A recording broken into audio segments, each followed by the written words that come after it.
श्री गणेशाय नमः। श्री सरस्वतये नमः। श्री सद्गुरु चरण कमलेभ्यो नमो नमः। ओम नमो भगवते वासुदेवाय। श्री राधा कृष्णाय नमो नमः। श्री रामचंद्र डोंगरे जी महाराज द्वारा रचित श्रीमद् भागवत रहस्य अध्याय 5 उद्धव और विदुर जी की भेंट। वृंदावन में अनेक साधु आज भी राधा कृष्ण की गुप्त लीलाओं का दर्शन करते फिरते हैं। यमुना किनारे रमन रेती में विदुर जी बैठे थे। दूर से उद्धव जी ने उन्हें देखा और सोचा कि लगता है कि कोई वैष्णव बैठा हुआ है और उसका हृदय कृष्ण प्रेम से भरा हुआ है।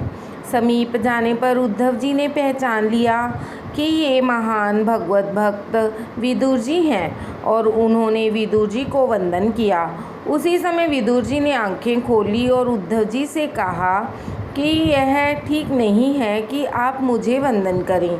विदुर जी ने उद्धव जी को प्रणाम किया। संतों का मिलन भी कैसा मधुर होता है। 4 मिले 64 खिले, 20 रहे कर जोड़, हरिजन से हरिजन मिले, बिहसे 7 करोड़। 4 आँखें, 64 दांत, 20 हाथ पैर की उंगलियां, 7 करोड़ 7 कोटि रोम, शरीर में 7 करोड़ रोम रोंगटे होते हैं। हरिजन का अर्थ है हरि के लाडली। विदुर जी और उद्धव जी का दिव्य सत्संग हुआ। मनुष्य सत्संग में जितना समय बिताता है उतना ही वह सही अर्थ में जिया है। संतों के मिलन में केवल परमात्मा की ही चर्चा होती है। संत से मिलन होने पर तुम अपनी लौकिक बातें मत करो। यमुना जी को आनंद हो रहा है कि ये आज मेरे प्रभु की लीला का वर्णन करेंगे, मेरे श्री कृष्ण की बातें करेंगे, मेरे श्याम सुंदर का गुणानुवाद करेंगे, लीला गान करेंगे। मैं अपने कृष्ण की लीलाओं का वर्णन सुनूंगी। यमुना जी शांत गंभीर हो गई। उन 2 भक्तों ने प्रथम बाल लीला, फिर पौगंड लीला, प्रौढ़ लीला और फिर आदि सारी लीलाओं का वर्णन संक्षेप में किया। उद्धव जी कहते हैं, मुझे प्रभु ने प्रभास में भगवत धर्म उपदेश देकर बद्रिकाश्रम जाने की आज्ञा दी थी। आपके दर्शन से मुझे बहुत आनंद हुआ। विदुर जी कहते हैं, जिस भागवत धर्म का उपदेश आपको श्री कृष्ण ने दिया था वह मैं भी सुनना चाहता हूँ। मैं जातिहीन और कर्महीन हूँ, किंतु आप जैसे वैष्णव तो दया के सागर होते हैं। भगवान की थोड़ी सी कृपा मुझ पर भी थी। आप मेरी इच्छा पूर्ण करें। मैं अधम हूँ, फिर भी जो उपदेश आपको प्रभु ने दिया था उसे आपसे श्रवण करने की इच्छा रखता हूँ। आप कृपया मुझे सुनाइए। उद्धव जी कहते हैं कि आप साधारण मानव नहीं हैं। मनुष्य जब तक दीन और नम्र नहीं होता तब तक वह भगवान को नहीं भाता। जहाँ भी दृष्टि पहुँचे वहाँ श्री कृष्ण के दर्शन की भावना करोगे तभी दैन्य भाव आएगा। राधे राधे। उद्धव जी द्वारा श्री कृष्ण लीला का वर्णन। विदुर जी, आपसे और तो मैं क्या कहूँ। जब मुझे उपदेश दिया था तब मैत्रेय जी वहाँ बैठे थे।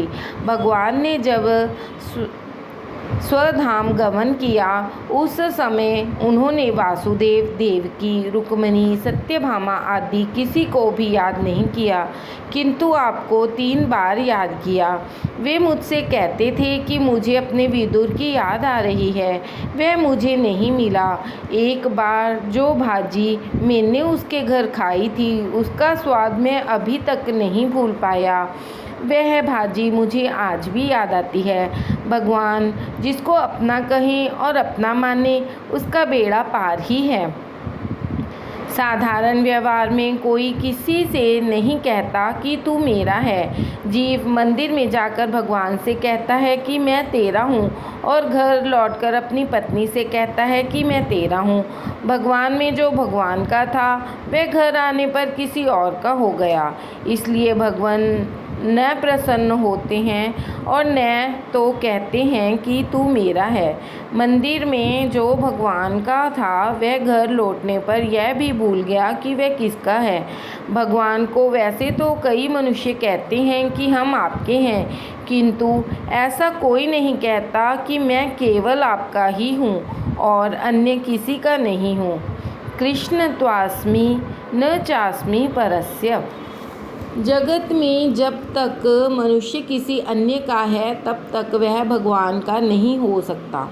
भगवान जिसे अपना समझे वह माया के बंधनों से मुक्त हो जाता है। भगवान से हर रोज़ प्रार्थना करो कि आप एक बार कह दें कि तू मेरा है। भगवान जब कहें कि तू मेरा है तभी सच्चा ब्रह्म संबंध होता है। तुलसीदास जी कहते हैं कि मुझ जैसे कामी को आप अपना कहने में श्री राम जी को लज्जा होती है। आप राजाधिराज के आंगन में पड़ा हुआ कुत्ता हूँ मैं तो, मुझे अपने आंगन में पड़ा रहने दीजिए, मुझे अपनाइए। तुलसी कुत्ता राम का मोतिया मेरा नाम, कंठे डोरी प्रेम की जित खींचो उत जान। मैंने तो आपकी पट्टी गले में बांध ली है। मैं पापी हूँ फिर भी आपका हूँ, मैं कुत्ता हूँ राम जी का। परमात्मा ने मुझे अपनाया है। परमात्मा जब आपको अपना लें तब उन्हें जा काम पसंद आए वे ही काम करो। भोग में संतोष मान लो, किंतु भगवान के भजन में कभी संतुष्ट मत हो। भक्ति में जो संतोष मान लेता है वह प्रभु के मार्ग पर कभी आगे नहीं बढ़ सकता। भक्ति ऐसी करो कि भगवान तुम्हें स्मरण करें, भगवान को तुम्हारी याद सताए। भक्ति ऐसी करो कि भगवान तुम्हें स्मरण करें, भगवान को तुम्हारी याद सताए। भगवान ने विदुर जी को 3 बार याद किया था। विदुर जी उद्धव जी से पूछते हैं कि क्या मुझे सचमुच भगवान ने याद किया था? उद्धव जी कहते हैं आप बड़े भाग्यशाली हैं, भगवान ने आपको 1 बार नहीं 3 बार याद किया था। उन्होंने यह भी कहा था कि सभी को मैंने कुछ न कुछ दिया है, किंतु विदुर जी को मैं कुछ न दे सका। इसलिए मैत्रेय जी को उन्होंने आज्ञा दी थी कि जब विदुर जी तुमसे मिलें तो उन्हें इस भागवत धर्म का ज्ञान देना। इस बात को सुनकर विदुर जी की आंखों में अश्रुधारा बह निकली। प्रेम से विवल होकर वे रो पड़े। परम भक्त उद्धव जी के मुख से भगवान के प्रशंसनीय कार्यों की बात तथा प्रभु के अंतर्ध्यान होने का समाचार सुनकर तथा परम धाम जाते समय भी प्रभु ने मुझे याद किया, ऐसा जानकर उद्धव जी के चले जाने से विदुर जी प्रेम विवल होकर रोने लगे। उद्धव जी बद्रिकाश्रम गए और विदुर जी मैत्रेय ऋषि के आश्रम को जाने के लिए निकले। यमुना जी ने कृपा करके विदुर जी को भक्ति का दान दिया। यमुना जी ने नवदा भक्ति दी। ज्ञान और वैराग्य के बिना भक्ति दृढ़ भी नहीं होती और सफल भी नहीं होती। ज्ञान और वैराग्य का दान गंगा जी करती हैं। राधे राधे। विदुर जी का मैत्रेय ऋषि के आश्रम में आगमन। विदुर जी गंगा के किनारे मैत्रेय ऋषि के आश्रम में आए। गंगा जी की बड़ी महिमा है। विदुर जी ने गंगा जी में स्नान किया। गंगा जी के किनारे के पत्थर भाग्यशाली हैं, क्योंकि मैत्रेय ऋषि जैसों के चरण का उन्हें स्पर्श लाभ होता रहा है। इन पत्थरों पर वैष्णवों की चरण रज गिरती रही है। विदुर जी सोच में डूबे हुए हैं कि जातिहीन होने से मुझे मैत्रेय ऋषि उपदेश देंगे या नहीं। मैं जातिहीन हूँ किंतु कर्महीन नहीं हूँ। मैं पापी हूँ, अधम हूँ, किंतु परमात्मा ने मुझे अपनाया है। अतः मैत्रेय ऋषि मुझे अवश्य उपदेश देंगे। भक्ति मार्ग की श्रेष्ठता का यही कारण है कि जब तक परमात्मा का प्रत्यक्ष मिलन न हो पाए तब तक मुक्त ऐसा ही मानता है कि मेरे दोषों के कारण मिलन नहीं हो रहा है। भक्ति से दैन्य की उत्पत्ति होती है। ज्ञान मार्ग में योगी ब्रह्म रूप होने लगता है, किंतु अभिमान आने के कारण बहुतों का पतन भी होता है। आश्रम में आकर विदुर जी ने मैत्रेय जी को साष्टांग प्रणाम किया। उनके विनय विवेक से सभी को आनंद हुआ। राधे राधे। मांडव्य ऋषि की कथा। मैत्रेय ऋषि कहते हैं कि विदुर जी, मैं आपको पहचानता हूँ। आप साधारण व्यक्ति नहीं हैं, आप तो यमराज के अवतार हैं। मांडव्य ऋषि के श्राप के कारण दासी पुत्र के रूप में शूद्र के घर आपका जन्म हुआ है। एक बार कुछ चोरों ने राजकोष की चोरी की। चोरी करने वे भागने लगे। राजा के सैनिकों ने उस चोरी का समाचार मिला तो उन्होंने चोरों का पीछा किया। राजा के सैनिकों को पीछे आते देखकर चोर घबरा गए। चोरी का माल के साथ भागना मुश्किल था। इतने में रास्ते में मांडव्य ऋषि के आश्रम आया तो चोरों ने चुराई हुई वह सारी संपत्ति उसी आश्रम में फेंक दी और भाग खड़े हुए। राजा के सैनिक पीछा करते हुए आश्रम में आए। वहां राजकोष की चुराई गई सारी धन संपत्ति को देखकर उन्होंने मान लिया कि मांडव्य ऋषि ही चोर हैं। उन्होंने ऋषि को पकड़ा और धन संपत्ति के साथ राजा के समक्ष उपस्थित कर दिया। राजा ने देहांत दंड दिया। अब मांडव्य ऋषि को वध स्तंभ पर खड़ा कर दिया गया। वे वहीं पर गायत्री मंत्र का जाप करने लगे। मांडव्य मरते नहीं हैं। ऋषि का दिव्य तेज देखकर राजा को लगा कि यह कोई तपस्वी महात्मा लगते हैं। राजा भयभीत हो गया। ऋषि को बद्ध स्तंभ से नीचे उतारा गया। सारी बात जानकर राजा को दुख हुआ और पश्चाताप करने लगा कि मैंने निरपराध ऋषि को सूली पर चढ़ाना चाहा। मांडव्य ऋषि से क्षमा मांगने की प्रार्थना की। मांडव्य ऋषि कहते हैं, राजन, तुम्हें तो मैं क्षमा कर दूंगा, पर मैं यमराज से पूछूंगा कि मुझे ऐसा दंड क्यों दिया। मैंने कोई पाप नहीं किया, फिर भी मुझे ऐसा दंड क्यों दिया। मैं यमराज को क्षमा नहीं कर सकता। जिसने पाप किए हूँ उसे डर लगता है। पापी को यमराज क्रूर लगते हैं। मांडव्य कहते हैं, मुझ निष्पाप को सजा क्यों। मैं उस न्यायाधीश यमराज को दंड दूंगा। अपने चारित्र्य पर कैसा अटल विश्वास। भरतखंड का एक पवित्र संत आज न्यायाधीश से ही उत्तर मांगने जा रहा है। यमराज की सभा में आकर ऋषि ने यमराज से पूछा कि जब मैंने कोई पाप ही नहीं किया तो मुझे शूली पर क्यों चढ़ाया गया। शूली पर लटकने की सज़ा मुझे मेरे कौन से पाप के लिए दी गई है। यमराज घबरा गए।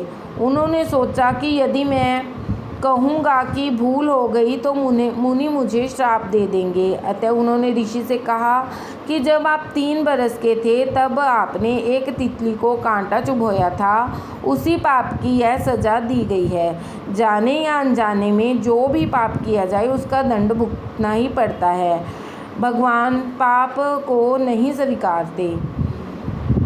पुण्य के उपभोग की इच्छा न हो तो कोई बात नहीं, किंतु पाप तो भोगना ही पड़ेगा। पुण्य कृष्ण अर्पण हो सकता है, पाप नहीं। पाप तो भोगना ही पड़ेगा, अन्यथा पाप का नाश नहीं हो सकता। लोग शाम को दुकान से घर लौटते समय मंदिर में जाते हैं और हाथ जोड़कर प्रार्थना करते हैं, सारे दिन में जो कुछ झूठ बोला हूँ, किसी को ठगा हूँ, जो कुछ कुकर्म किए होंगे, वे सब तुम्हें अर्पित करता हूँ। काया, वाचा और मन से जो किया जाए, अर्थात उनमें जो पुण्य किया जाए, वह प्रभु को अर्पण करना है। पुण्य समर्पित हो सकता है, पाप नहीं। भगवान पाप नहीं लेते। सामान्य सरकार पुरस्कार वापस लेती है, किंतु किसी को दी गई सज़ा वापस नहीं लेती। भगवान कहते हैं कि कैसा मूर्ख व्यक्ति है जो मुझे अपने पाप अर्पित करने चला है। परमात्मा को हमेशा पुण्य समर्पित करो। सदा यही सोचो कि सज़ा मैं सह लूँगा और ठाकुर जी को पुण्य अर्पित करूँगा। ठाकुर जी को सर्वोत्तम वस्तु अर्पित करनी चाहिए। इसका नाम ही भक्ति है। भगवान को पुण्य ही समर्पित किए जाने चाहिए। मांडव्य ऋषि ने यमराज से कहा, शास्त्र की आज्ञा है कि यदि अज्ञानावस्था में कोई मनुष्य कुछ पाप कर दे तो उसे स्वप्न में दंड दिया जाए। मैं बालक था, अतः अबोध था, इसलिए उस समय किए गए पाप की सज़ा तुम्हें मुझे स्वप्न में ही देनी चाहिए थी। तुमने मुझे अयोग्य प्रकार से दंड दिया है, अतः मैं तुम्हें श्राप देता हूँ कि तुम्हारा जन्म शूद्र योनि में होगा। इस प्रकार मांडव्य ऋषि के श्राप के कारण यमराज को विदुजी के रूप में दासी के घर जन्म लेना पड़ा। देव से भूल होने पर उसे मनुष्य बनना पड़ा, और मनुष्य भूल करे तो उसे 4 पग वाला पशु बनना पड़ता है। पापी मनुष्य पशु बनता है। राधे राधे।